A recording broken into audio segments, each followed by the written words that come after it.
100.000 pesos. Objetivos para llegar a la meta.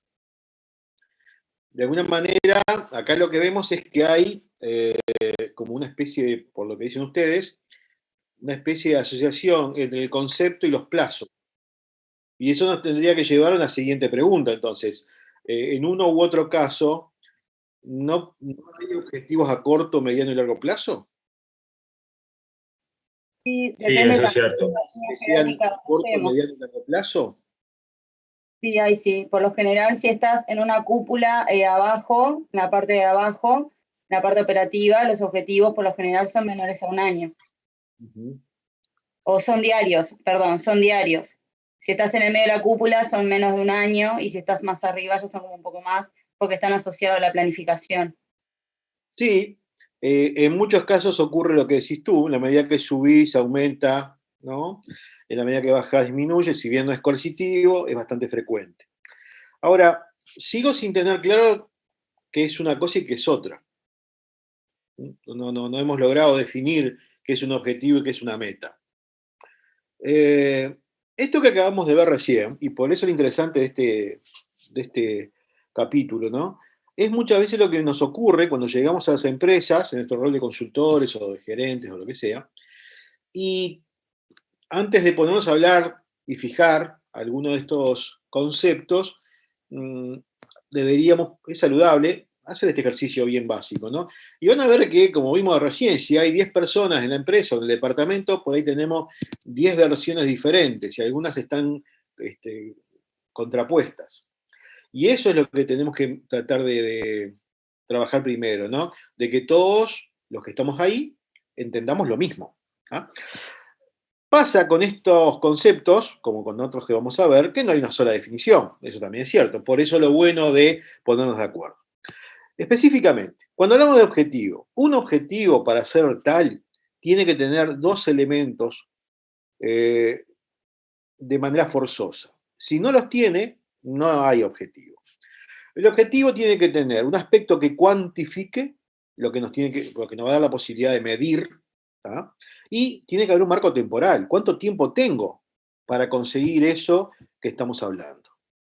Yo me he encontrado en empresas que el objetivo que le fijan, alguien ponía el ejemplo de un vendedor, ¿no?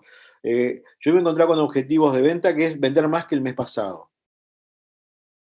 Eso no es un objetivo. ¿Tá?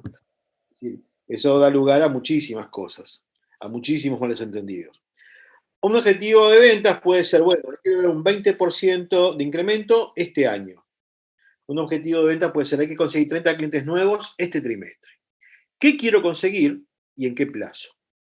También tiene que ser medible, alcanzable, razonable.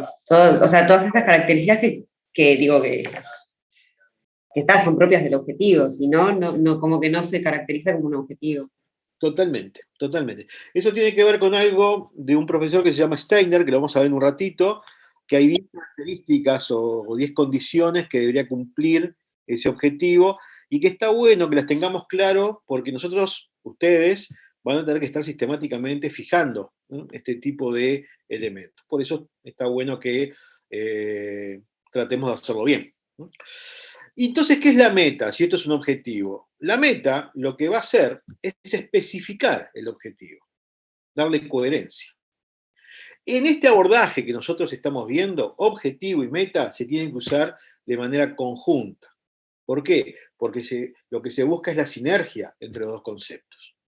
Si yo no acompaño el objetivo de una meta, aún logrando el objetivo, quizás la empresa pierda dinero, o más que dinero. A ver si soy claro.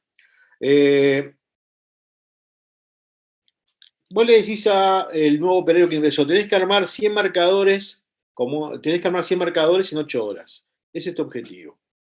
Está bien fijado. 100 marcadores, 8 horas. ¿Qué quiero lograr? Y el plazo. Ahora yo me pongo a trabajar y en las primeras 7 horas armé 60. Me queda una hora y tengo que armar 40 para lograr el objetivo. ¿Qué hago en esa última hora? Los hago. Y yo llego y cumplí. ¡Pah! ¡Pum! 100. Terminé. Claro, cuando eso después pasa a revisión, esos últimos 40 es altamente probable que estén torcidos, mal ensamblados, el famoso costo de la no calidad.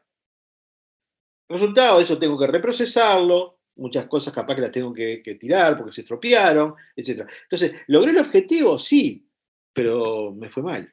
Lo mismo acá. Si yo le digo al señor, tenés que conseguir 30 clientes nuevos este trimestre y la dejo ahí, capaz que los consigue.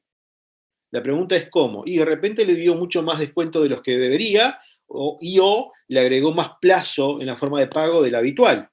Resultado, perdí plata. Y no solo perdí plata, capaz que me generó un conflicto con los clientes preexistentes que me llaman, che, yo hace tiempo que te compro y mirá, a este señor que eso es nuevo le ofreces un precio que a mí no tengo y le das un plazo que yo no tengo. Eso es como tú me valorás, no quiero hacer más negocios contigo, yo qué sé. Entonces, objetivo y meta en este abordaje deberían ir de la mano. ¿Ah? Entonces, si vos le decís a alguien, tenés que conseguir 30 clientes nuevos este trimestre, ese es tu objetivo, la meta puede ser, pero no puedes dar más descuento ni más plazo que esto que está aquí, por ejemplo. Entonces, ahí juntamos los dos conceptos y maximizamos la probabilidad de que el resultado sea beneficioso para la organización. Por eso, objetivo y meta tienen que ir juntos. Corto, mediano o largo plazo, no importa. ¿No? Decíamos, no hay una sola versión de la historia, esto es según Sainz, pero si ustedes leen a William Cohen, Cohen dice exactamente al revés. La meta es lo que cuantifica y tiene un plazo, el objetivo es lo que te dice cómo. Y si leen a Acker, que es otro autor, Acker te dice objetivo, meta, como tú quieras, en tanto y en cuanto, qué querés lograr, el plazo que tenés y cómo tenés que lograrlo. Esos conceptos tienen que estar claritos. Si no están esos conceptos, el resultado no va a aparecer. ¿Está bien? Entonces, la sugerencia de un abordaje muy práctico, elijan el autor que ustedes quieran, elijan las definiciones que ustedes quieran, pero saludable que donde van a estar trabajando se pongan de acuerdo con el equipo en qué entendemos por cada uno de estos conceptos. Sin estos entendimientos, como vimos al principio, vamos a tener distintas versiones de la misma cosa. ¿tá? Y eso es lo que nos va a generar después un problema. ¿De acuerdo?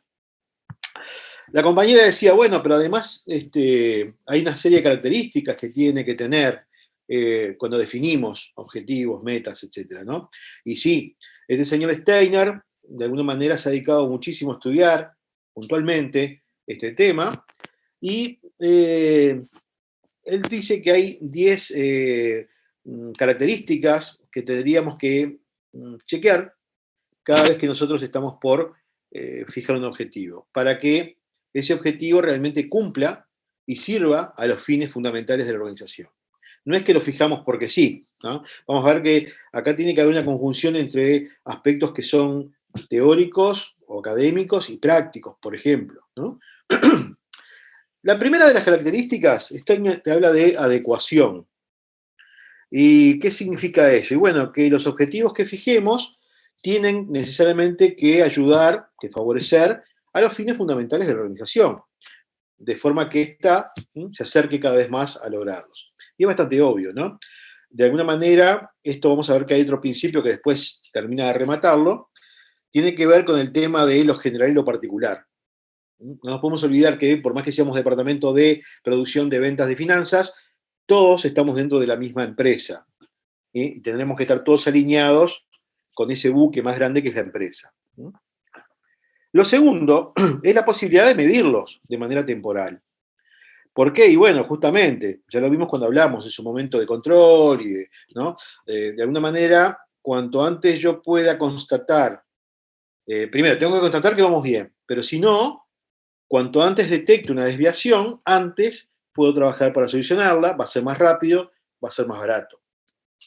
Y eso nos va a mantener más tiempo en carrera, ¿de acuerdo?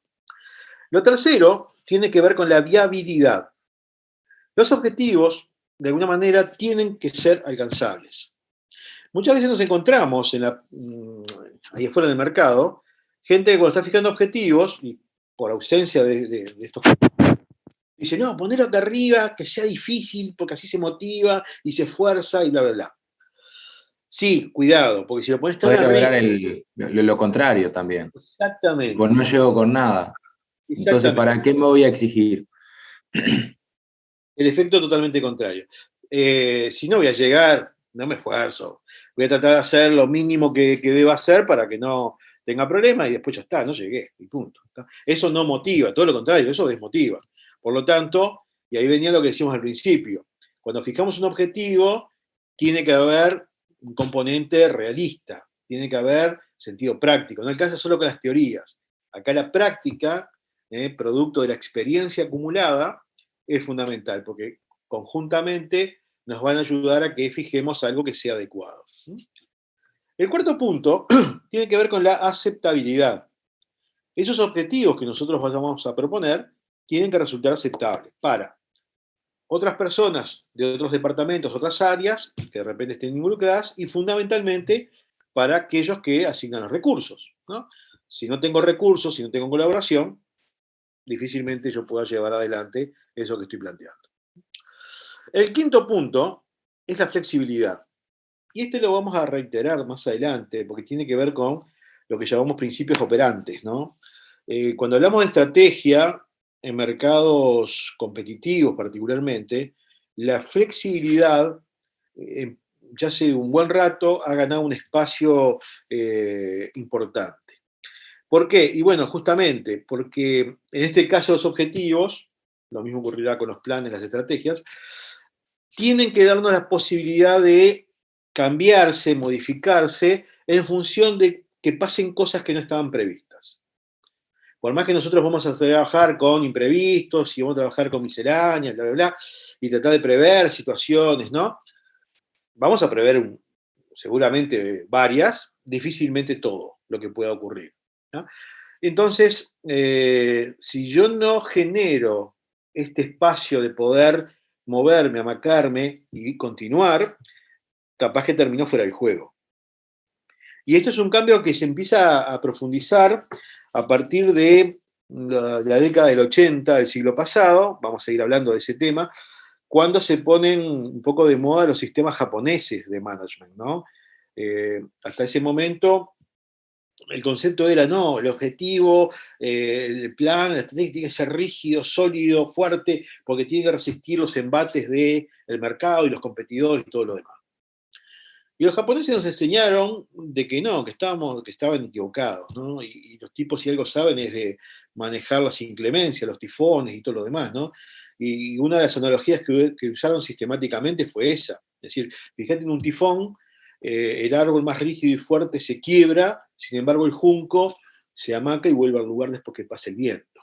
Y eso es un poco lo que debemos tratar de hacer, ¿no? Yo tengo que tener la posibilidad de inclinarme, amacarme, correrme, y continuar, capaz que un poco diferente, pero es lo que me va a permitir continuar y seguir adelante con aquello que nos estamos fijando.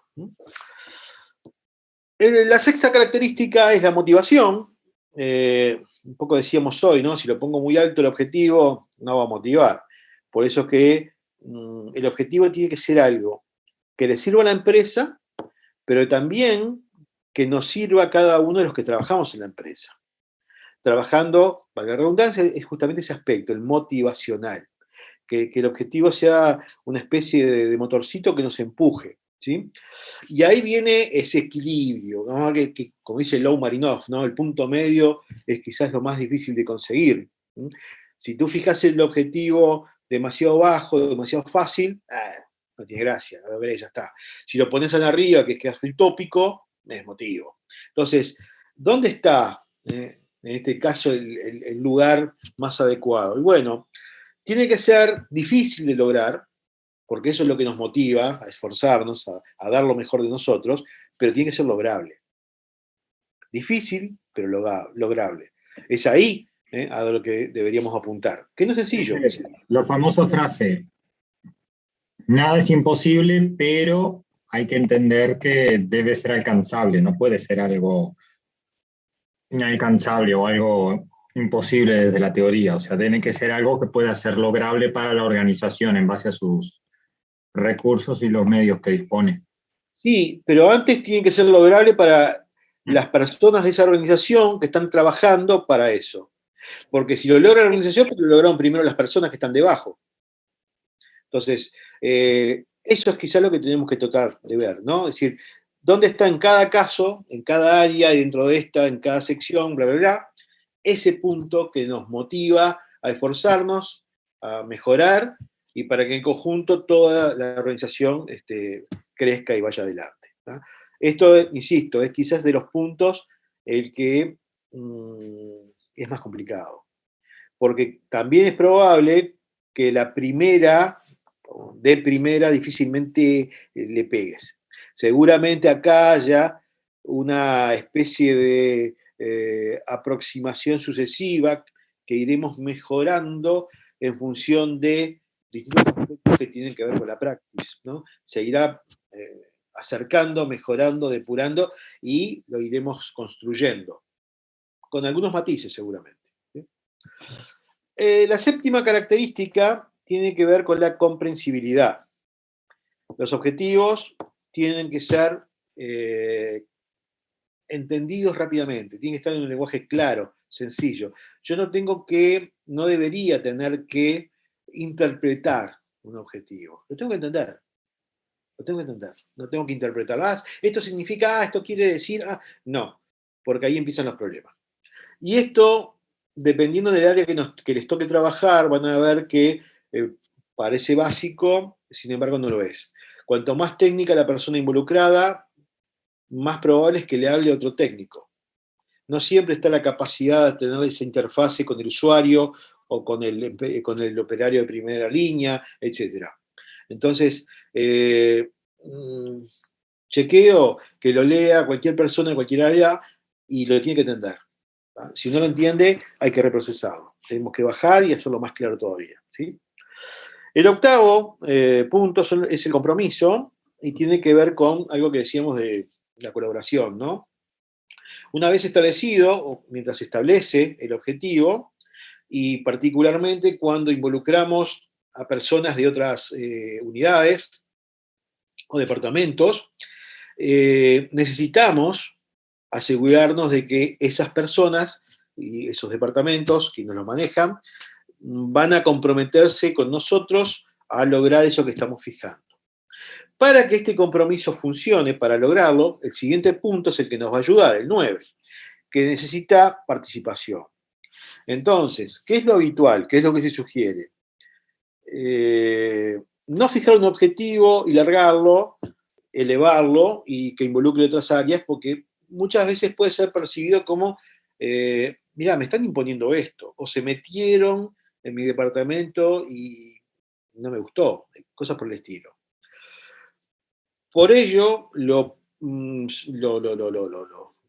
se sugiere, lo que se estila, es, antes de elevar nada, participar a esas unidades, a esas personas, con un borrador primario, y decir, mirá, estamos pensando en esto, te involucra en esta parte, me interesa o nos interesa tener tu opinión, tus sugerencias, tus aportes, para que todo esto funcione. O sea, la idea es genuinamente darle participación, que sea coautor de eso que vamos a proponer. Porque, primero, seguramente nos va a dar aportes que no pudimos prever, nos va a ayudar a mejorar o a consolidar aquellas cosas que hicimos bien, pero también es mucho más probable que después aparezca el apoyo, que aparezca el compromiso. Y hay una razón básica, ¿no? No es muy frecuente que alguien sabotee algo de lo que fue coautor. Por eso, el tema de primero hacer este trabajo interno le va a dar, sin duda, mucha más cohesión, mucha más solidez a esa propuesta que ustedes vayan a hacer. Y por último, el tema de la coherencia. Y esto cierra con el primer punto, ¿no? Los objetivos deben ser acordes con esos fines fundamentales que tiene tu empresa. Alinear todas las secciones, todos los departamentos con lo que es el buque grande. ¿Está bien? Porque ahí, en esa sinergia de esfuerzos, es que el buque se mueve.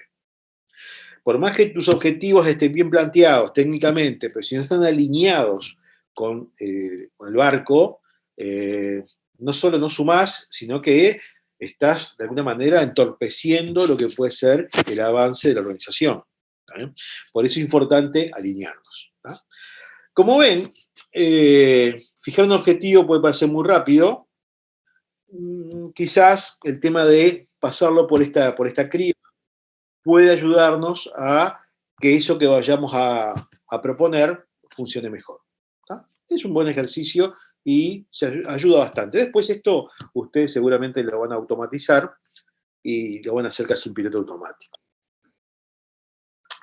Vayamos al siguiente concepto, que también va a requerir un poco de trabajo, ¿no? Vamos a hablar de valores. Este concepto se ha puesto un poco de moda en los últimos tiempos, ¿no? ¿Alguna idea de lo que son los valores de empresa?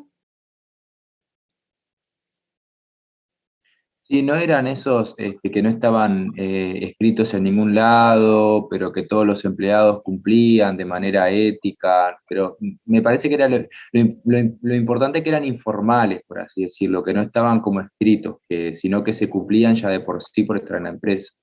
Van un poco de la mano también con la cultura organizacional que tenga la empresa. Ajá. Normas que forman parte de la cultura, no hay un reglamento para eso, pero todos las cumplen sí o sí. Forman parte de la organización.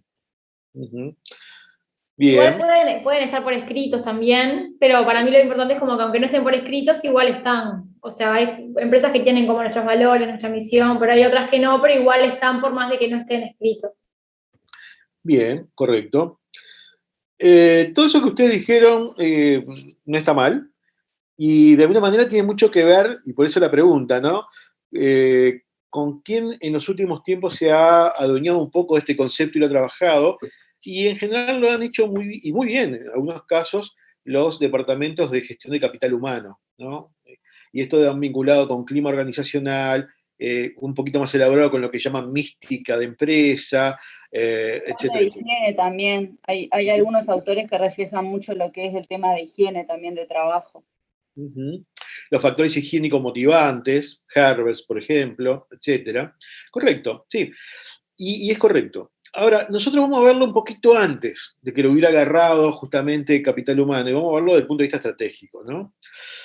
¿Qué son los valores? Y los valores, desde este abordaje, tienen que ver con los pilares fundamentales donde yo voy a construir eso que llamamos en mi empresa, mi marca. Y al igual que en construcción, esto no luce, está enterrado, pero hay mucho laburo y muchos recursos, ¿sí? Esto es lo que le da después solidez a lo que está arriba. Claro, usted me dirá, bueno, pero yo conozco algún kiosco, alguna empresa pequeña que hace 2, 3 años que está ahí y no tiene esto, y está. Y sí, y las vas a encontrar. Ahora, el tema no es que la encontremos o no, la pregunta debe ser otra, ¿no? ¿Por qué está? Y cuando analizamos por qué está, cuando no tiene justamente cimientos la casa, en realidad, más que estar la casa por sus propias bondades, ha durado por ausencia de competencia real. La casa sigue en pie porque no vino, en todos 3 años no ha venido ningún temporal fuerte. Y lo mismo ocurre con las organizaciones. Más que estar vivo por la buena gestión que vos hacés, estás vivo porque todavía no han llegado competidores más pro que se quieran quedar con tu mercado. O sea, tu vida no depende de vos, sino que depende de quién llegue. Estos valores, de alguna manera, ¿por qué le dan solidez a lo que viene arriba? Y porque para que esto sirva y cumpla con esos fines, lo que pase después, o sea, la gestión, la propuesta de tu negocio, tiene que ser coherente y congruente con la definición de estos valores. Y en muchos casos también después las marcas juegan con algunos de estos conceptos como parte de su claim o su eslogan, etcétera, para vincularte con el medio y de alguna forma fortalecer, como dice Vilensky, la segmentación vincular, sujeto-objeto, sujeto-marca. Por ejemplo, si yo le dijera una frase que algunos de ustedes seguramente conocen, ¿no? Tranquilo, estamos cerca. ¿Les suena esa frase? Seguramente la han visto. Sí, no era UCM o SWAT o alguno de esos, era. Exactamente. Un servicio de asistencia. UCM. Entonces, cuando UCM te dice, compramos tantas ambulancias nuevas, equipamos a nuestras ambulancias con tal y tal material que vino tal lado, estamos generando geolocalización vinculada con nuestra central, incorporamos 3 nuevas bases de salida, capacitamos a nuestros médicos en tal y cual técnica. Todo eso, ¿para qué? tranquilo, estamos cerca, ¿no? Si está bien hecho, de alguna forma todo eso tiene que ver con eso que es la base. Entonces ahí es donde encontrás que hay esa sinergia, ese círculo virtuoso, que hace que cada vez estés más fuerte desde el punto de vista con el vínculo que generás en tu mercado. De eso se trata el tema de los valores. No es algo decorativo, sino que justamente le da cohesión a lo que viene arriba. De ahí la importancia. ¿Sí? Dos que seguramente conocen muy bien, visión y misión. Y es más, los que trabajan seguramente en sus empresas, la mayoría tienen visión y misión que está definida, ¿no? Pregunto, ¿recuerdan lo que es la visión? ¿Qué es la visión? Que quiero llegar como a dónde queremos llegar, digamos, cómo nos vemos en un futuro como organización. Muy bien. ¿Y la misión? Nuestro deber ser, ¿para qué existimos? Ajá, bien, ¿Por muy qué bien. creé esta organización? O sea, ¿por qué existe? Uh-huh. Está bien, bien, correcto. Ahora bien, vamos a ver esto que ustedes acá, desde un abordaje estratégico, ¿no? De los que están acá en el chat, ¿cuántos trabajan en empresas que tengan definida visión y misión? Yo. Vos. ¿Solo tú? Yo ¿Nadie más? también. Ok. Yo también, en el público. Perfecto. ¿Por qué hago esta pregunta? Cuando hablamos de visión y misión, vamos a ver que hay dos grandes corrientes, dos grandes formas de abordar estos conceptos. Una, la que vamos a ver nosotros desde el área estratégica, otra muy extendida que viene desde los sistemas de calidad, toda la certificación de normas y todo lo demás, ¿no? ¿Cuál es la gran diferencia? A ver, ¿quién fue que me dijo que tenía visión y misión definida en su empresa? No, Maldonado, tengo. Maldonado. Dale, Maldonado, ¿cuál es la visión de tu empresa? La visión, Sí. justo la cambiamos hace poco, pero es como ¡ay! La visión se me fue. La cambio, ¿cuál es la misión? La misión es ser soporte para las familias que tienen a sus hijos internados. Uh-huh. No me Si la yo acuerdo textual porque justo la cambiamos hace poquito, mucha gente, la cambiaron hace poquito y se me fue porque me la sabía de memoria, pero... Está bien. ¿Quién otro me dijo? ¿Quién más tenía visión y misión? no. Dale, ¿cuál es la visión de tu empresa, Bentancur? La visión de la caja policial es estar cerca y acompañar a toda la familia policial. Y en la Ese parte de la es- misión detalla un poco lo que son todas las actividades que realiza para cumplir con eso. O sea, si yo voy a leer, dice exactamente eso. No la he leído ahora, hace años, pero supongo en un principio era eso. Ok. Bueno, de todas formas, más o menos tenías claro dónde va. ¿Con qué nos encontramos? En general, es un ejercicio que a veces hacemos, ¿no? En la consultora, cuando llegamos a una cuenta nueva, alguien que nos contacta, muchas veces una de las primeras preguntas que hacemos es esta. Llegamos, nos encontramos con la recepcionista, le digo, mira, yo soy fulano, vengo a tal lado, tengo una reunión con Mengano. Ah, sí, mire, una pregunta, ¿tienen visión y misión ustedes? Y la respuesta es casi obligada, sí, claro, estamos certificados, claro. Decime, ¿cuál es la visión de tu empresa? Bueno, más o menos, pero mira, hay un cartelito que está allá, ¿no? No, está, no te preocupes. Voy y me entrevisto cuando llego a la oficina del señor, generalmente me atiende su secretaria o quien está ahí, y le hago la misma pregunta y en general obtengo la misma respuesta. Me mandan el cartelito que está pegado al ascensor. Entonces, cuando voy a hablar con el señor, yo ya sé por lo menos uno de los problemas que tiene. ¿Para qué sirve esto si las personas que están ahí día a día construyendo ese sueño no tienen claro para dónde van y qué construyen? Ese es uno de los temas. Por eso la diferencia entre los dos abordajes. Que se profundiza cuando vemos ese material. Muchas veces la visión y misión que están elaboradas desde los sistemas de calidad, muy bien para ese fin, van a ver que de repente son 1 o 2 páginas y te describen un montón de cosas. Desde el abordaje nuestro cambia totalmente eso. Cambia totalmente eso. Vamos a ver por dónde cambia y qué es lo que cambia. Primero, el concepto, un poco lo dijeron ustedes, ¿no? Cuando hablamos de visión, ese sueño, ¿en qué me quiero convertir? El Big Dream, ¿no? Ese gran sueño.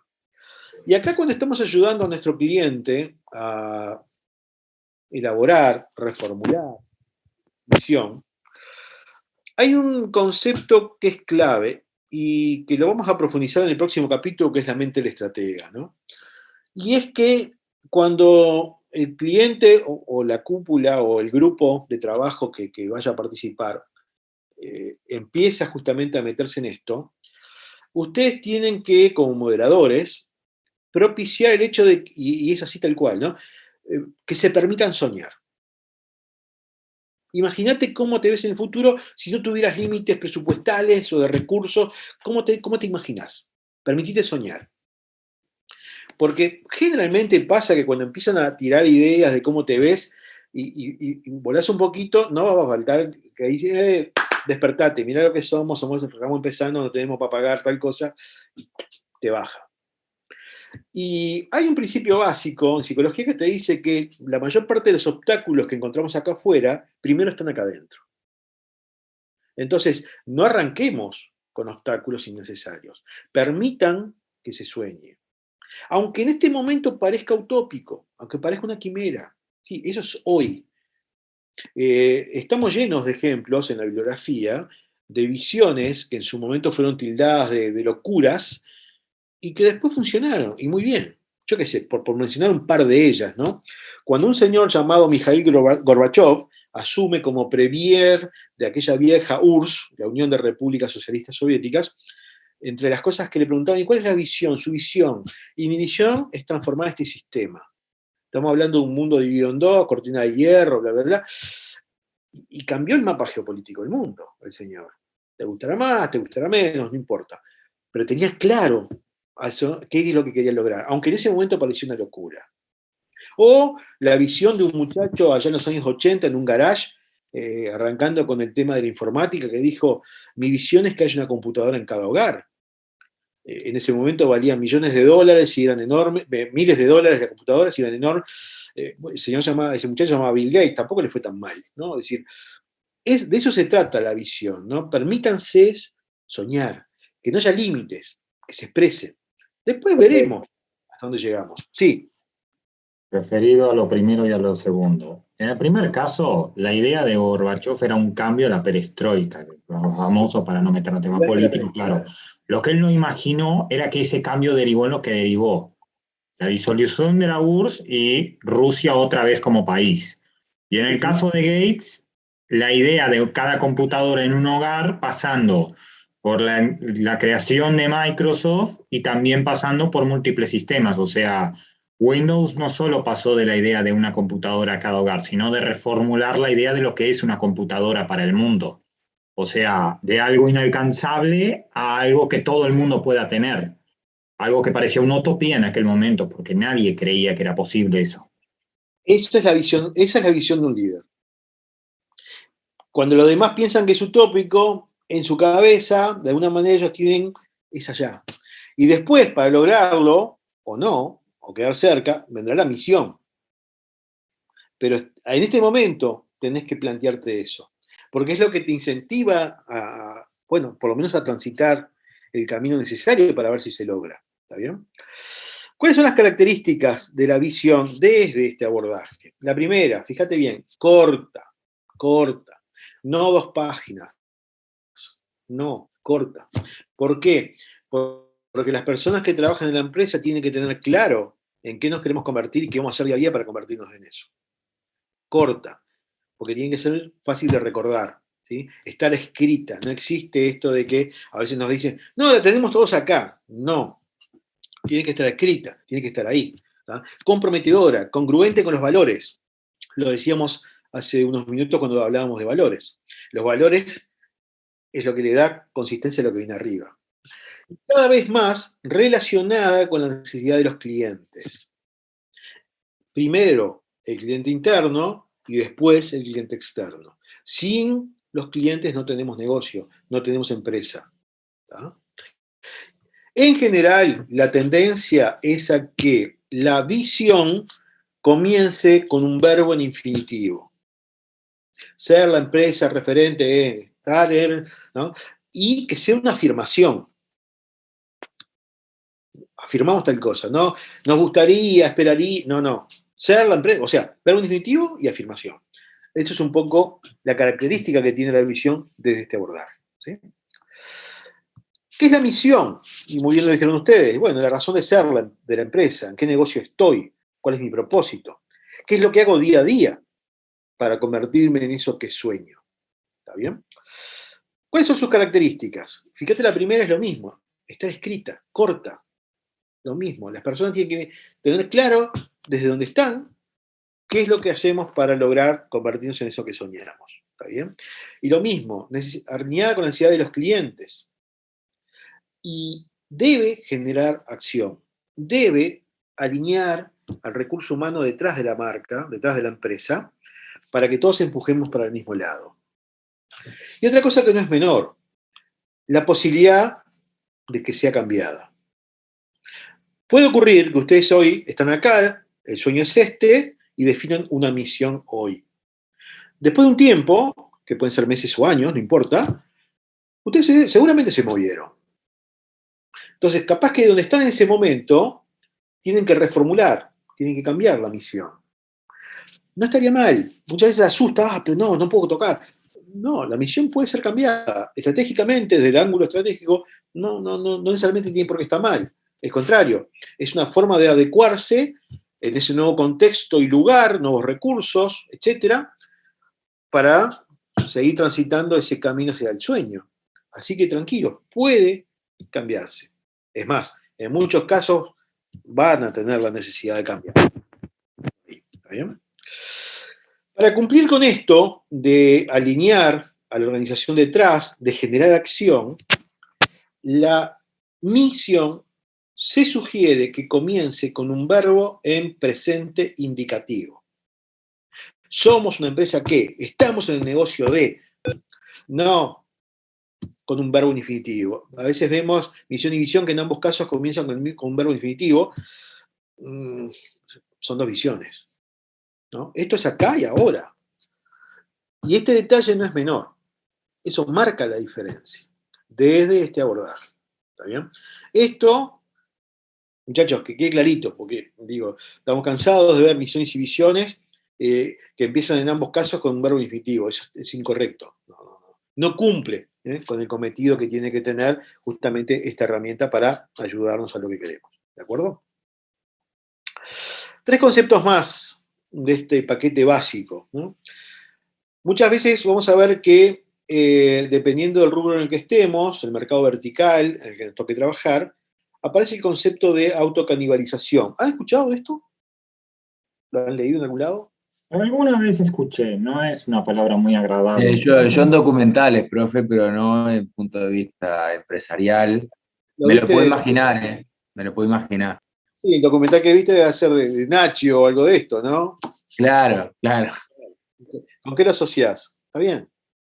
Y lo asocio con una empresa que subsiste, digamos, comiéndose su propio patrimonio, su propio fondo, o de alguna manera algo que no va a volver a recuperar, digamos, que se va achicando día a día en muchos sentidos, puede ser, tanto venta, cliente, lo que sea. Sí, no va por ahí. Esto también lo pueden haber visto, leído como... Hay otro concepto que es obsolescencia programada. Ese quizás sea más frecuente de escuchar, ¿no? ¿O no? Sí, eso sí. ¿Con qué? ¿Con qué lo asociamos? Yo con la tecnología, por ejemplo. ¿Y qué significaría? Muy bien, sí, correcto. Que, por ejemplo, ciertos celulares o computadores, lo que sea, que después de determinado tiempo no actualiza. Eso Apple lo aplica en su sistema. Ciertos años para atrás ya ciertos dispositivos ya no se actualizan. Sí. Y lo demás también. Y llevarlo a términos de mercado.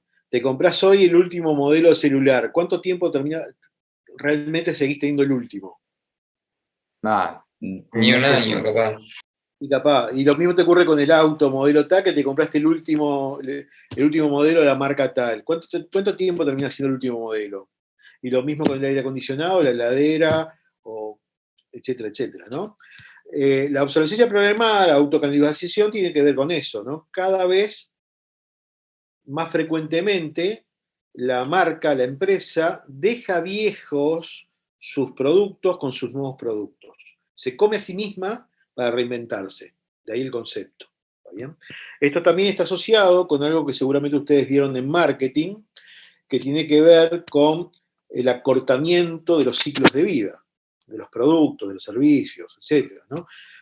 Los ciclos de vida tienden a ser cada vez más cortos. Llevémoslo a un ejemplo bien básico, ¿no? Piensen en sus abuelos, de repente, ¿cuánto les duraba una heladera? Y fíjate cuánto dura una heladera hoy, o cualquier otro electrodoméstico, ¿no? La tendencia es a que el ciclo de vida es cada vez más corto. ¿Por qué? Porque cada vez más rápido sale un nuevo modelo que deja obsoleto el anterior. Aun cuando podría seguir funcionando el anterior. Pero la idea es dejarme viejo yo, a mí mismo con mi nuevo modelo. Y ese es el circuito. ¿Y por qué tendría que estar sistemáticamente dejándome viejo mis productos con mis nuevos productos? ¿Por qué tengo que meterme en ese desgaste sistemático desde el punto de vista de todos los esfuerzos y recursos que me come? Por una sencilla razón. Si yo no me dejo viejo a mí mismo, me va a dejar viejo el competidor. Entonces yo voy a tratar de que quien compra mi celular o mi computadora, mi auto, me cambie por mi nuevo modelo. Y no que me cambie por el nuevo modelo de la marca competidora. Ese es el juego. Levi dice, ¿no? Cada vez es tarde más temprano. Y de eso se trata, ¿no? Es decir, sistemáticamente es como el ratoncito corriendo en la ruedita, en la noria, ¿no? Atrás del último, atrás del último. Y los mercados le imprimen cada vez más velocidad a eso, ¿no? Eso está muy asociado con este segundo concepto, el de la hipercompetitividad. Más que mercados competitivos, en algunos rubros nos toca trabajar en mercados que son hipercompetitivos. ¿Qué significa eso? Que esas ventajas diferenciales cada vez duran menos. Cada vez se copia más rápido y se copia mejor. Y muchas veces el original termina siendo mejor, la copia termina siendo mejor que el original y más barata. Claro, en ese tipo de dinámicas es muy difícil quedarte. Tenés que estar sistemáticamente moviendo, si no, quedaste fuera del negocio, ¿no? Y estos dos conceptos, a su vez, empezó siendo potestad de las empresas más grandes, producto de sus necesidades, de más mercados, más ventas, etc., pero también provocaron la reacción de empresas locales, que capaz que para lo local pueden ser importantes, pero a nivel internacional no, y se las ingeniaron para competir desde un lado diferente, ¿no? Ahí aparece el concepto de guerra de guerrilla, guerra sucia, que vamos a ver más adelante, ¿no? Y eso motivó que esas empresas grandes, muchas veces globales, generaran este otro concepto de la globalización. Se transformaron en empresas más que globales, locales. ¿Han escuchado hablar de ese concepto? Globalización. Sí. A mí se me asocia con un tipo de arma, pero no creo que tenga ninguna relación. No tiene ninguna relación. Una empresa local es una empresa que tiene una propuesta global, pero le imprime una fuerte presencia, una fuerte impronta local para justamente contrarrestar esas acciones de empresas propias que hacen que te veas como etnocentrista, exógena, foránea, colonizadora, avasalladora, bla, bla, bla, bla. Se dice por ahí que la primera empresa local del mundo fue McDonald's, ¿no? McDonald's empieza a crecer, crecer, crecer. Claro, si vos tenés una empresa de comidas locales y se te instala McDonald's y viene, difícil competir. Tiene recursos, tiene técnicos, tiene una marca posicionada a nivel mundial, bla, bla. Y algunas empresas locales, decíamos, empezaron a cambiar, no jugar con las reglas que proponía el gigante, jugar con sus propias reglas. Y, por ejemplo, entraron a buscar exacerbar aspectos como sentimiento de nacionalidad, patriotismo, pertenencia. Y no hay que ir muy lejos, ¿eh? En algunos mercados acá a la vuelta hubieron campañas, por ejemplo, que largaron mensajes como, ya nos colonizaron una vez, no dejes que te colonicen con la comida. lo nuestro no son las hamburguesas. Y cosas por el estilo, ¿no? Son muy fuertes, sí. Ahora cuando usted dijo si sabíamos que era localización, yo estaba con el celular en la mano y lo busqué. Y decía, pensar globalmente y actuar localmente. Creo que ahí queda clarísimo cómo es. Exactamente, es eso. Es eso. Pero ¿qué significa actuar localmente? Tratar de que esto, que es lo que te van a usar para competirte, pese menos y que esto sea lo más notorio. ¿Cómo vos te mostrás como parte de la cultura, como parte de la identidad y no como alguien que vino afuera a quedarse con los recursos? ¿Saben? De eso se trata el juego. ¿Cómo lo haces? Y bueno, McDonald's, por ejemplo, empezó jugando con su menú. En algunos casos, París, por ejemplo, Francia, con tu Big Mac podías tomar vino. En Brasil puedes tomar guaraná. Si ustedes recuerdan, cuando llegó a Uruguay, bueno, ustedes son muy jóvenes, pero cuando llegó a Uruguay, uno de los primeros productos que metió era la Macmillan, que era la clásica milanesa del pan que conocemos todos, ¿no? O el Mac Churrasco, que era una especie de chivito, ¿no? Y luego, después de estar, más allá después también, obviamente, su personal, ¿no? Pero fue la forma que encontró para justamente compensar esa presión, esa fuerza que en algunos mercados se encontró, apuntando a conceptos, como decíamos, propios de identidad, culturales, etcétera, etcétera. La localización también es un elemento que, dependiendo de la empresa donde tengan que trabajar, los mercados, donde tengan que ir o donde tengan que estar cuando reciban, puede ser también parte de la movida que tengan que trabajar, ¿tá? Y bueno, por último, nos queda esta diapo, y acá tenemos la columna vertebral de cualquier propuesta de negocio de cualquier empresa. ¿No? Esto, o alrededor de esto, mejor dicho, se construye lo que va a ser la propuesta de mercado de tu negocio, de tu marca. ¿Está bien? De ahí la importancia de tener claro justamente estos conceptos. ¿Está bien? Y un poco nosotros de esto ya hablamos cuando vimos neurociencias, ¿no? Pregunto, lo mismo que hice con objetivo y meta, ¿no? ¿Qué es una necesidad?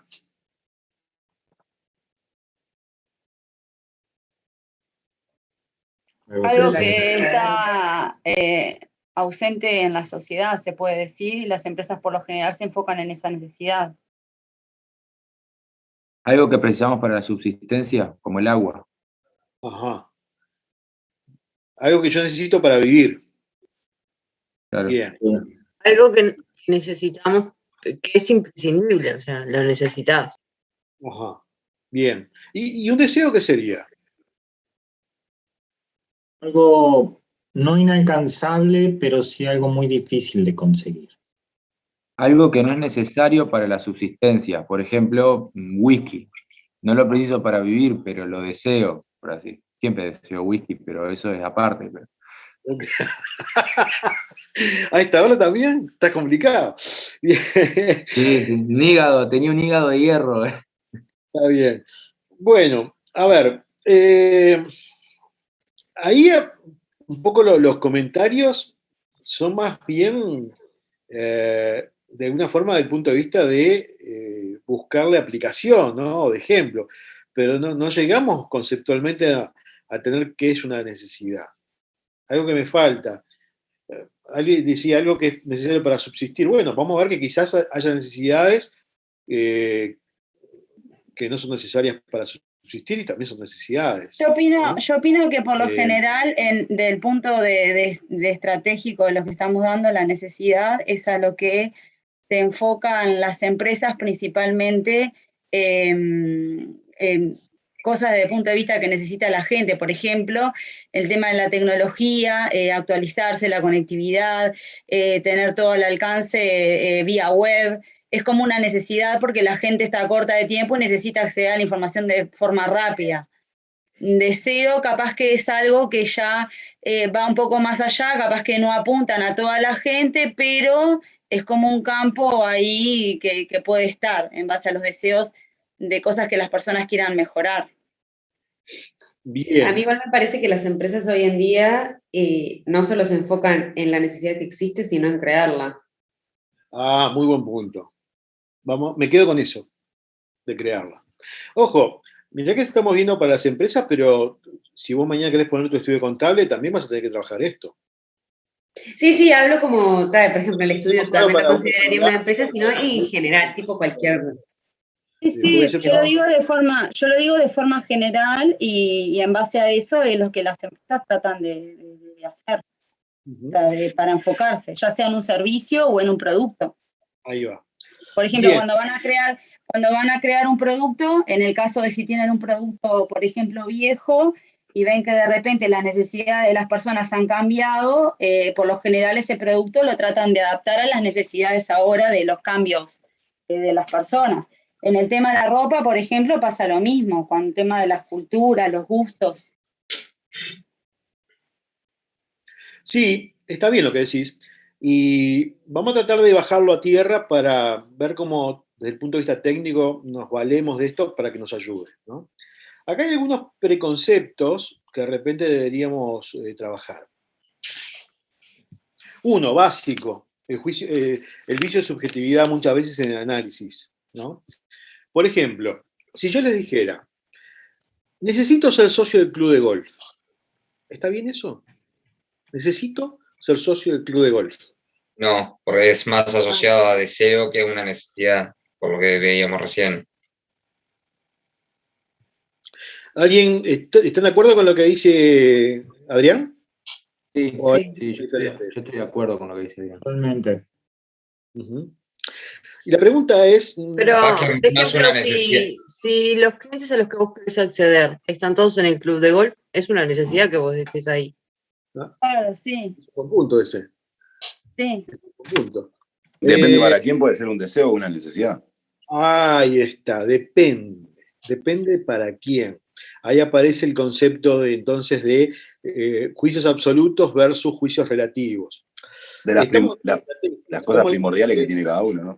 Y estamos hablando de personas, exactamente. Y cuando nos metemos en este baile, esto no son matemáticas, 2 más 2, 4. Acá 2 más 2 puede ser 5, 7 o 9, y tal bien en todos los casos.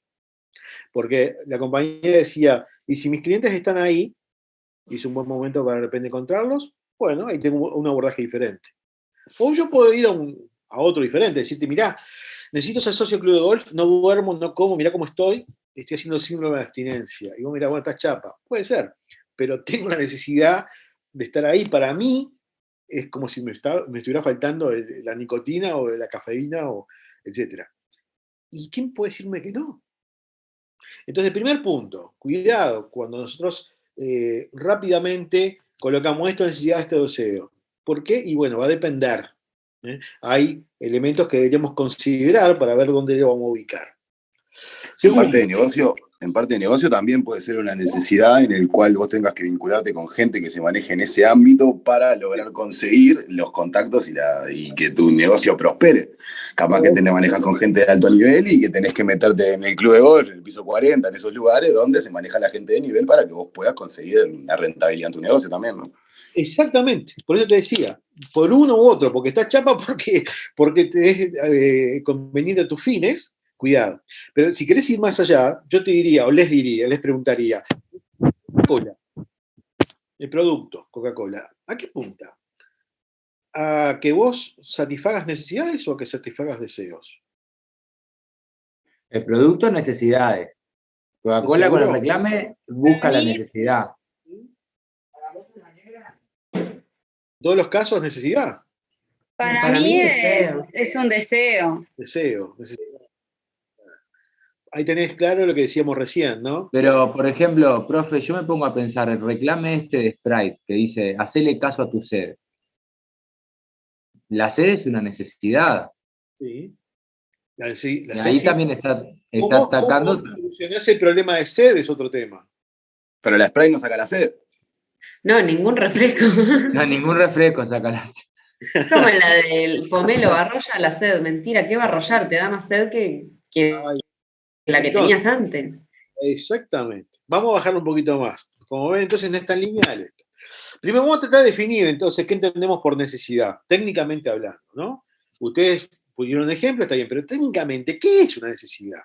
Si ustedes recuerdan, está en los apuntes, cuando hablamos de neurociencias, hablábamos del cerebro límbico, y decíamos, entre las cosas que el cerebro límbico se encarga, es del equilibrio psicofísico. Y van a ver que en la diapo aparece una palabrita que es homeostasis, ¿no? Bueno, la homeostasis tiene que ver con esto, el equilibrio psicofísico. Nuestro cerebro, de alguna manera, trabaja para que estemos en ese equilibrio psicofísico, que estemos cómodos, ¿no? Centrados. Y esto tiene una razón. Física 1, ¿no? Si yo pongo una esfera, una pelotita en un plano en equilibrio, el movimiento, ¿a qué tiende? Depende, profe.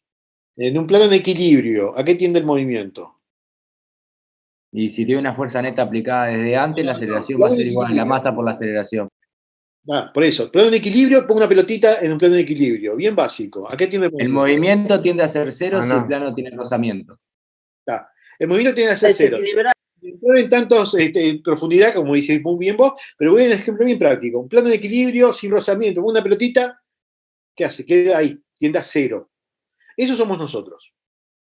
Hasta que, ¿qué pasa? Aparece el desequilibrio. Se mueve el plano. Exactamente. ¿Y eso qué significa? Que soy consciente de una carencia. Ahí aparece la necesidad. Tengo frío, tengo hambre, tengo sueño. Cuando aparece el desequilibrio, aparece el movimiento. Ese movimiento, ¿en qué se traduce para nosotros? Motivación. ¿Motivación para qué? Para recobrar el equilibrio. Entonces digo, tengo frío, me voy a abrigar. Tengo hambre, voy a comer. Tengo sueño, voy a dormir. Ese es el juego de nuestra cabeza. Eso es una necesidad. Es cuando yo experimento una carencia y a partir de ahí busco solucionarla. ¿Ah? ¿Y qué sería el deseo? Ustedes decían, bueno, deseo es aquello que yo quiero, pero que no necesariamente necesito. Y bueno, sí, parte de razón tenía, ¿no? Es decir, el deseo tiene el mismo origen. También arranca como necesidad, pero inscripto en un marco sociocultural económico que me dice no solo cómo solucionar el problema, sino también cómo gratificarme concomitantemente. La compañera decía, bueno, spray para la sed, pero en realidad no. Bueno, depende. Porque yo puedo decir, tengo sed, necesito beber agua. O puedo decir, tengo sed, deseo beberme una spray bien fría. En ambos casos, yo entiendo que soluciono el problema, pero en el segundo, además, me gratifico, me doy el gusto. ¿Está bien? Y eso es un poco el juego de necesidad y deseo. Ahí arranca el juego. Ahora, de acá salen algunas cosas más. Por ejemplo, va a haber casos donde mi portafolio o los elementos de mi portafolio de productos, el vínculo con el mercado, por sus características, pueden trabajarse desde necesidad o desde deseo. El ejemplo que poníamos de los refrescos, particularmente el sabor cola.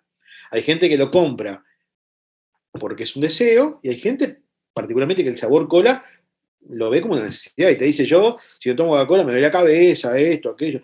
Y está bien, cada uno lo puede manejar por un lado o por el otro, y es válido.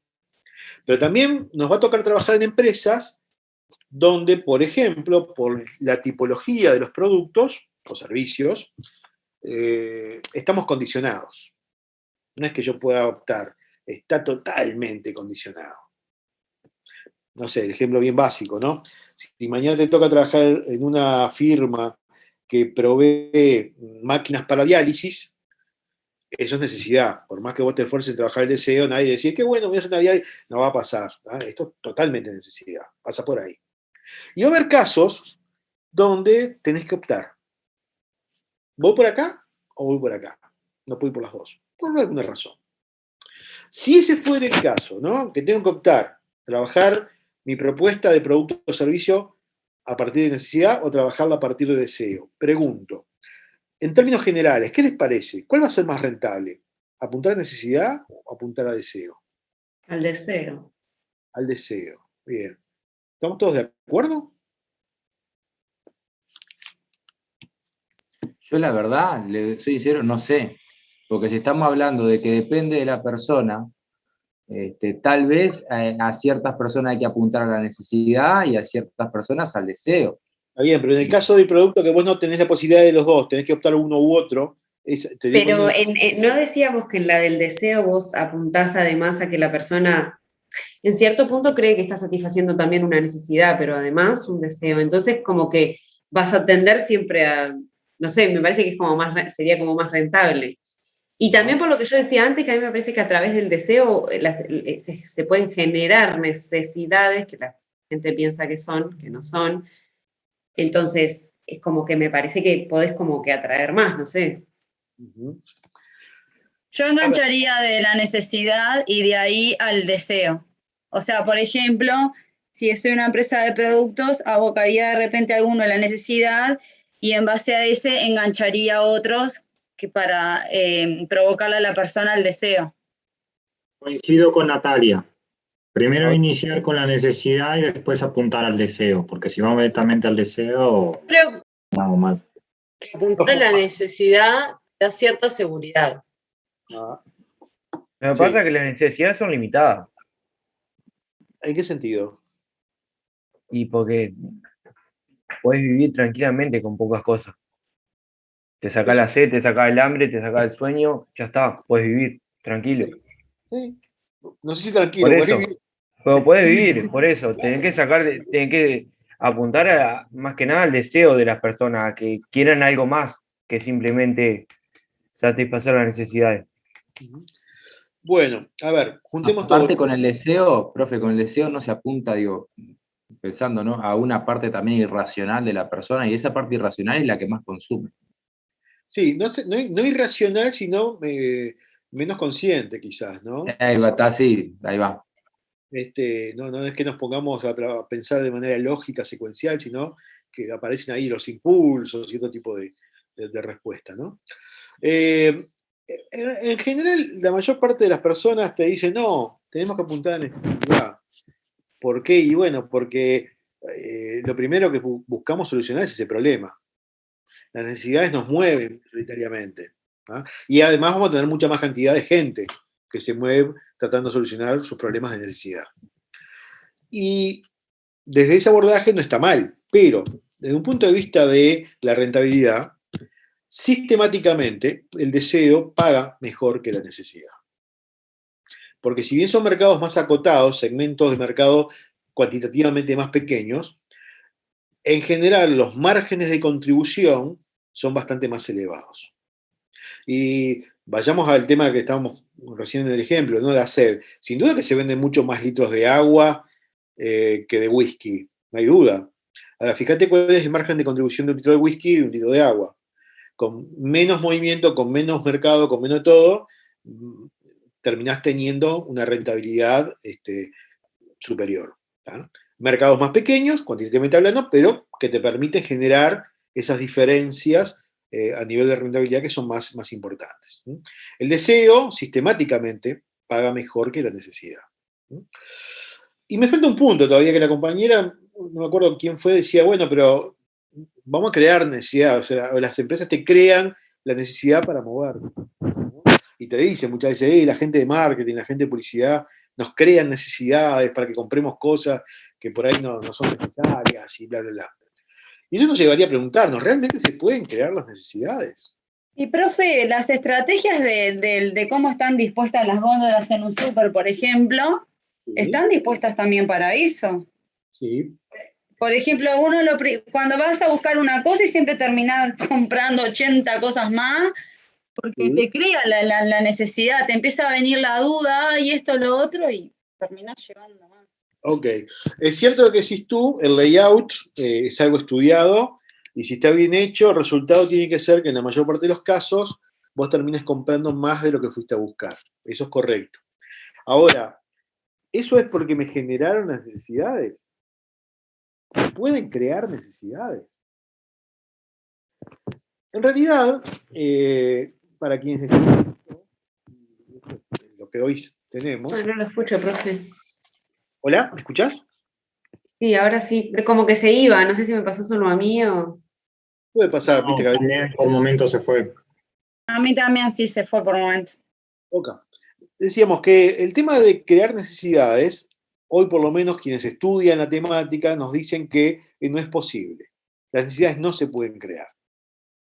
Lo que hay es, por parte de las marcas, de las empresas, un trabajo para hacernos consciente de una necesidad que teníamos latente y que nos muestran justo cómo solucionar esa situación de mejor forma que lo hacíamos con lo que utilizábamos hasta ese momento. Esa es la explicación. A ver, yo pongo siempre un ejemplo que me parece muy gráfico, ¿no? Obviamente yo soy más viejo que ustedes, ya tengo 56 años. Allá por la década del 80, 90, yo trabajaba en una empresa que trabajaba en el área de comercio exterior, y yo un poco me quedé como referente del área ahí, ¿no?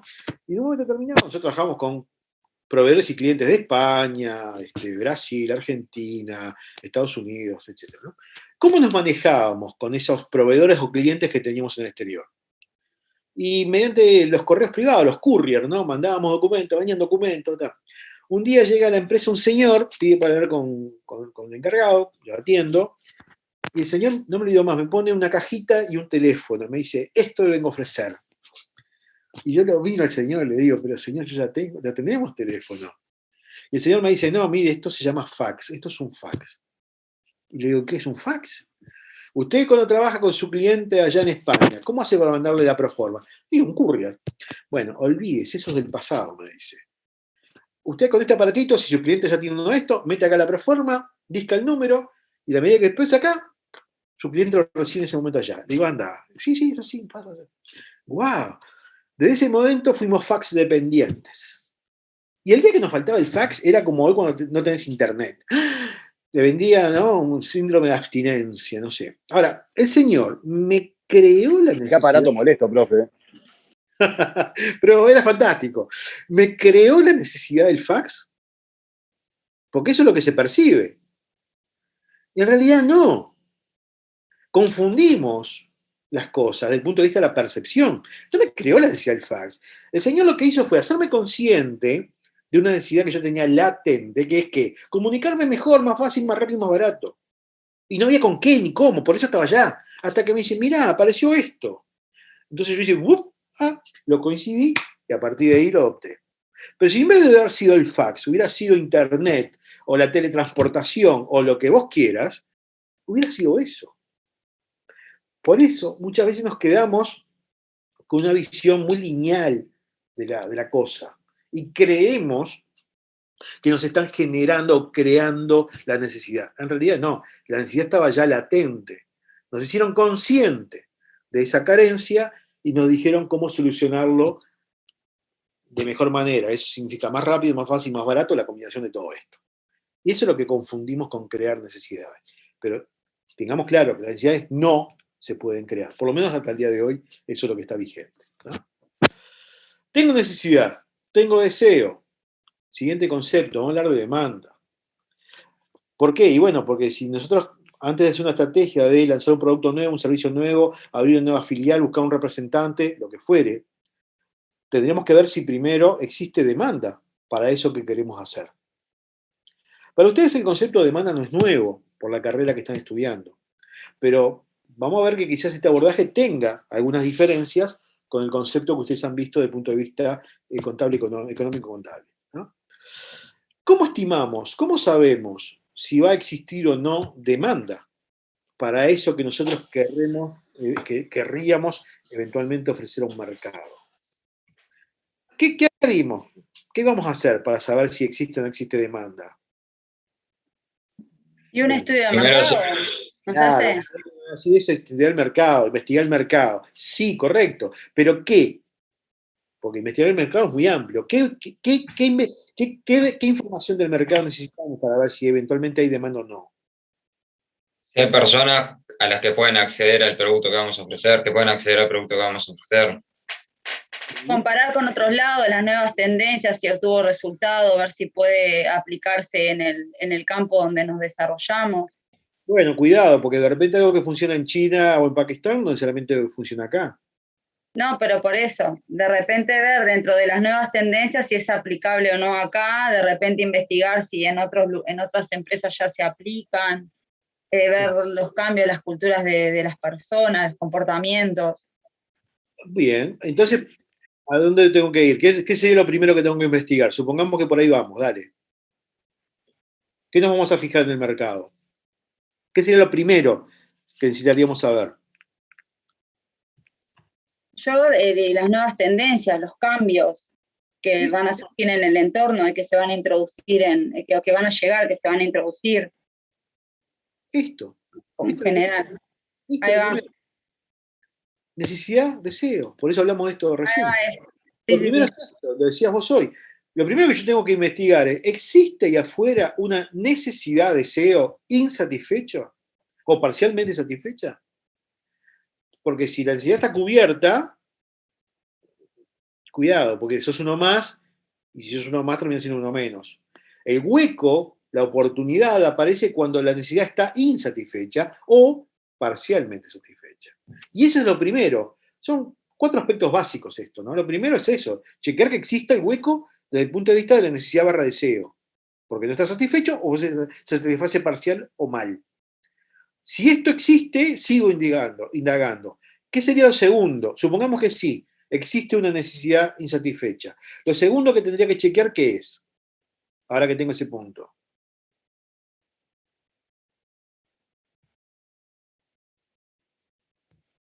¿Qué información buscarían?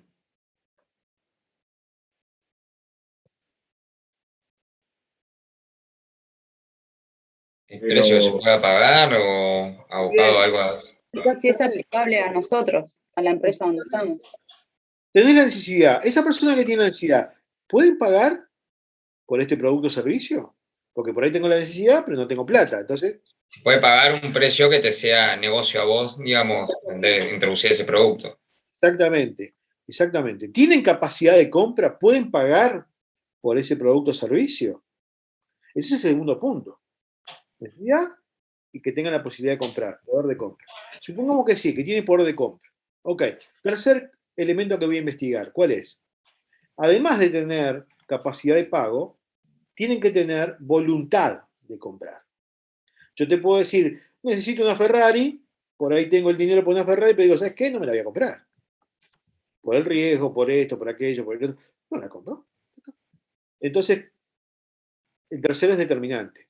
Además de poder de pago, ¿tienen la voluntad de comprar?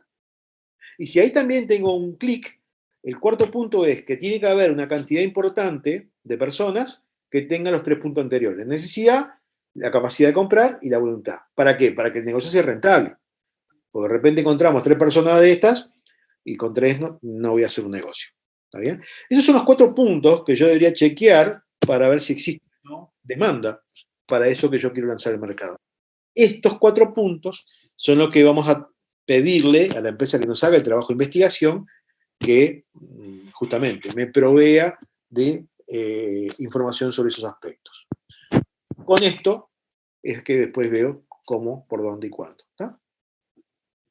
Por eso decíamos, acá tengo la columna vertebral de cualquier negocio. Y el último punto, básico también, porque tiene que ver con el hecho de esto nuevo que queremos hacer, es tener claro cuál es nuestro negocio. Es decir, esto tampoco es nuevo, para ustedes lo habrán visto cuando vieron seguramente administración. Esta es una pregunta de un autor llamado Peter Drucker, o mal llamado Peter Drucker, que es de los años 70. ¿no? Drucker decía, siempre tenemos que tener claro en cuál es nuestro negocio, en qué negocio estoy. ¿Está bien? Sin esto, claro, no deberíamos embarcarnos en ninguna acción estratégica, porque esto nos condiciona desde el punto de vista de todo lo que podemos llegar a hacer. ¿no? A ver, ¿quiénes trabajaban en empresas, vamos a hacerlo bien fácil, en empresas privadas de los que están acá? Empresas privadas. Yo. Maldonado y Zulamián, ¿puede ser? Zulamián, ¿rubro de empresa?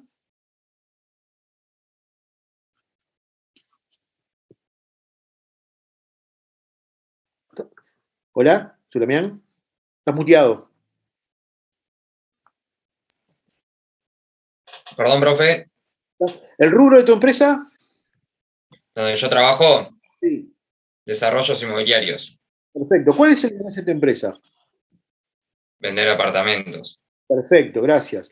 ¿Quién más me dijo? Bentancur fue, ¿no? Sí. ¿Rubro? Servicios de limpieza y vigilancia. ¿Servicios de qué, perdón? De limpieza y vigilancia se dedica la empresa. Ok, ¿cuál es el negocio de tu empresa? Ofrecer servicios a edificios para la limpieza de los mismos o la portería. Perfecto, perfecto. Y alguien más me ha dicho, ¿quién fue? Sí, yo. Es venta de grupos electrógenos. Venta de grupos electrógenos, perfecto. Okay. Y corto por acá. En general, cuando llegamos a las empresas, esto es lo que tenemos que averiguar.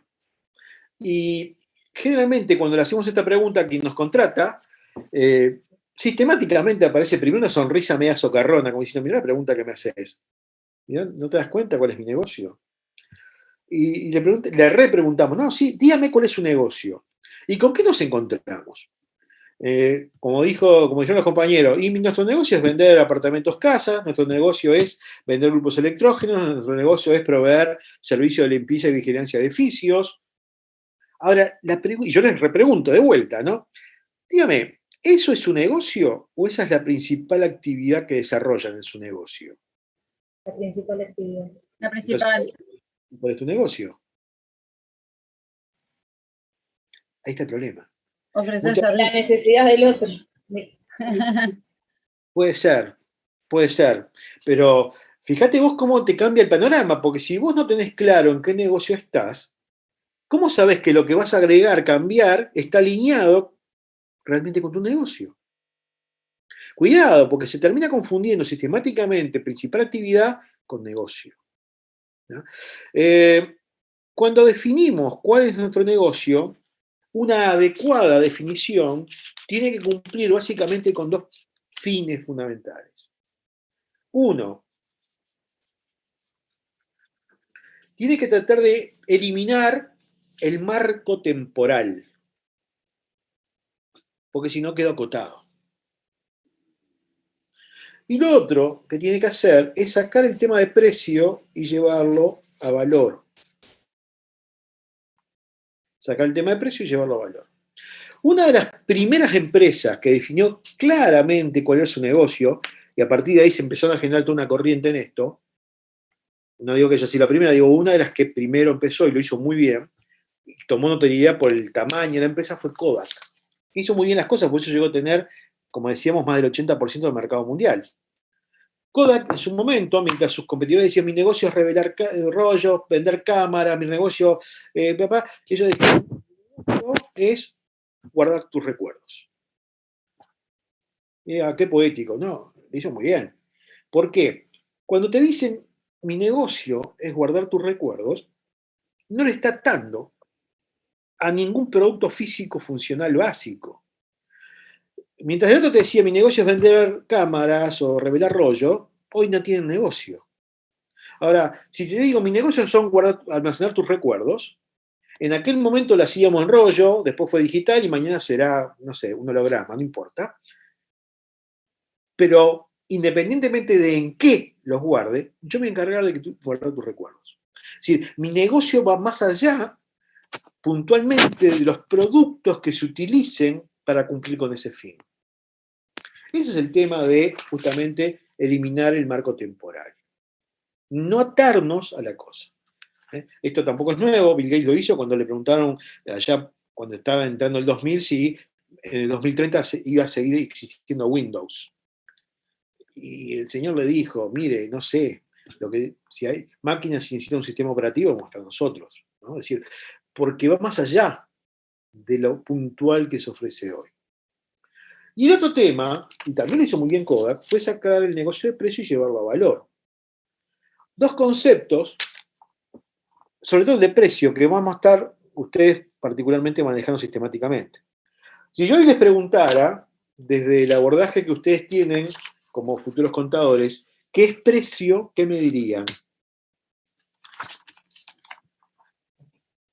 Y la cantidad de dinero que se intercambia por un bien o servicio, lo que sea. Correcto.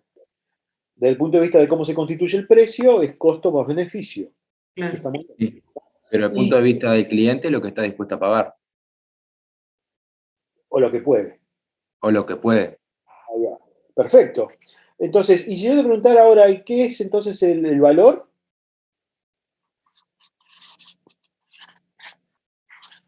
Lo que yo le doy a ese producto, o sea, lo que la persona considera que ese producto puede valer. O sea,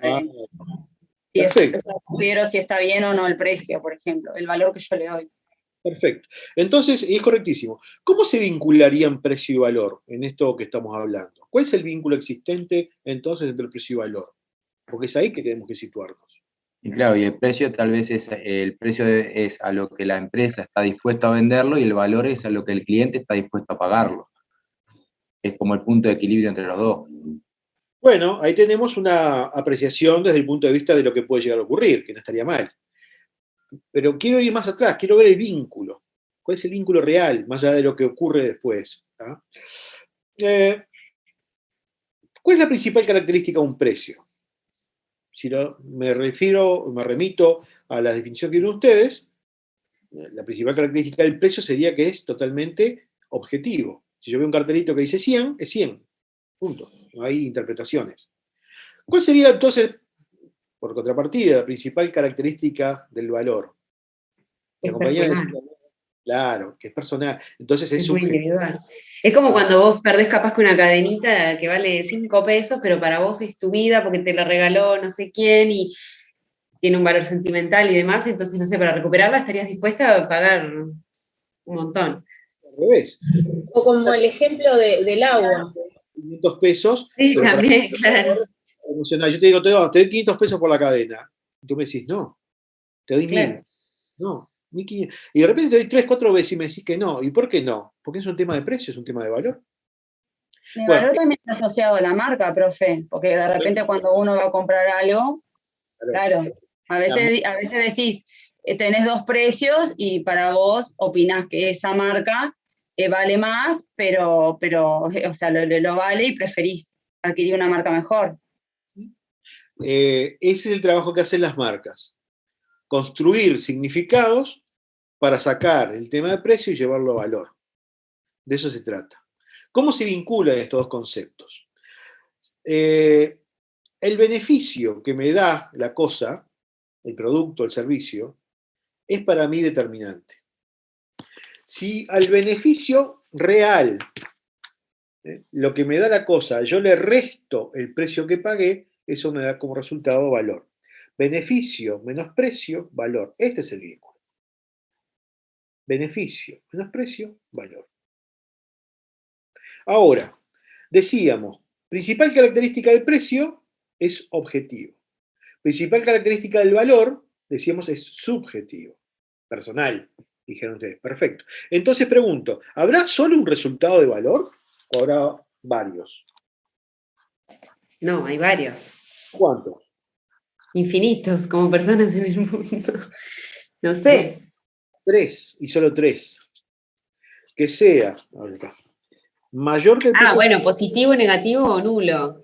Sería. Mayor que el precio que yo pagué, igual que el precio que yo pagué, o menor. ¿Está bien? Claro, yo viéndolo como en cada uno de estos, lo que decís vos, en cada uno de estos, tantos matices como individuos.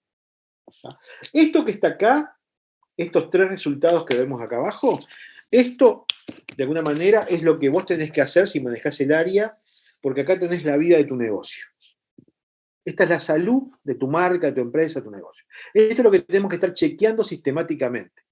Porque, ¿en qué se traduce esto en realidad? Esto es la experiencia de tu comprador. ¿Cómo está viviendo la experiencia? Esto es lo que tenemos que preguntarle. Señor, ¿qué le pareció el producto? ¿Qué le pareció el servicio? ¿Qué le pareció? Y bueno, y de estos resultados, ¿cuál o cuáles son los que nos van a servir? Los mayores. Claro. El único que nos va a servir es este. Que el valor sea mayor que el precio que yo pago. ¿Eso qué significaría? Que cuando yo le pregunto a la persona por su experiencia con mi producto o mi servicio, me va a decir algo como, es mejor de lo que yo pensaba. O es barato para lo que pagué, o algo por el estilo. ¿Y por qué es el único resultado que nos va a servir? Porque cuando llegue el momento de tener de vuelta la necesidad de comprar, maximizás la probabilidad de que te vuelva a elegir. Pero también, concomitantemente, te estás blindando contra el competidor, particularmente contra el low cost, el que te dice, sale, soy nuevo, pero soy igual que aquel, pero más barato, ¿no? Y cuando de repente si va al canal distribuidor, le digan, mira que apareció este nuevo, sí, pero dame este que yo estoy muy conforme. Este es el resultado que tenemos que buscar, porque maximiza la probabilidad de que sigas con mi marca.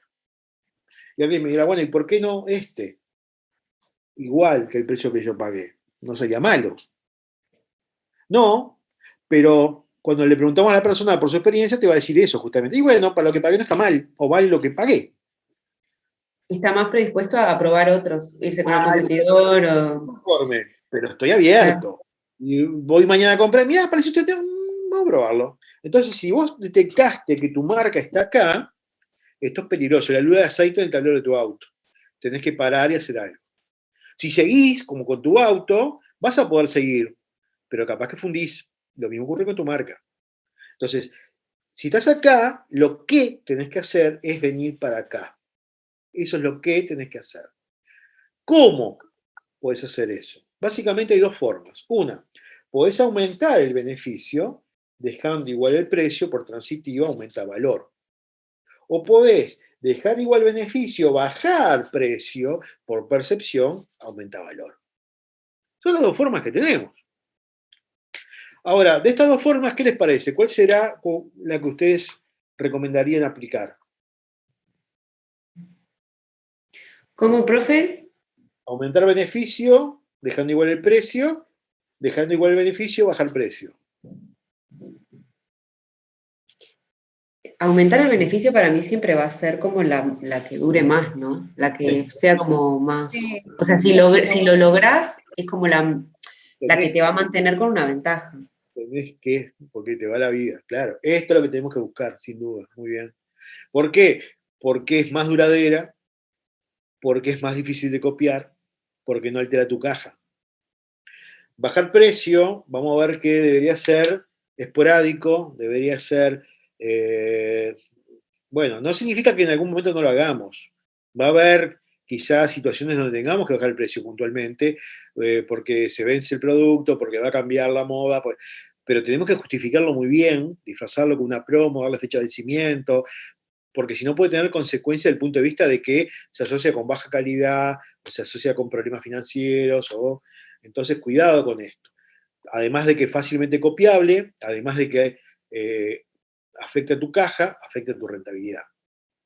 Entonces, sin duda que esto va a ser mucho más recomendable, ¿no? Y bueno, obviamente, si estás acá abajo, estás muerto y no te enteraste, ¿no? Porque significa no vale lo que pago. Y en este caso, a veces volver acá, difícil porque ya tiene un costo de imagen asociada. En general, si estás acá abajo y lo descubriste, es mucho mejor que mates ese negocio, esa marca, y lances una nueva y que no la vinculen con la anterior. ¿Ah? Eso te va a resultar más rápido, más económico que tratar de reposicionar tu marca. ¿Bien? Ahí tenemos entonces los dos elementos que debemos trabajar para definir cuál es nuestro negocio. Eliminar marco temporal y sacar nuestro negocio de precio y llevarlo a valor. Ahí empezamos a tener más contundencia, más base para lo que va a ser nuestra propuesta en ese negocio. Bien, muchachos, hasta aquí hoy. ¿Se va entendiendo? ¿Dudas? ¿Preguntas? No, se va entendiendo. Claro. Bueno, si no hay duda de preguntas, nos vemos el próximo. Gracias. Chao, profe, gracias. Chao, gracias.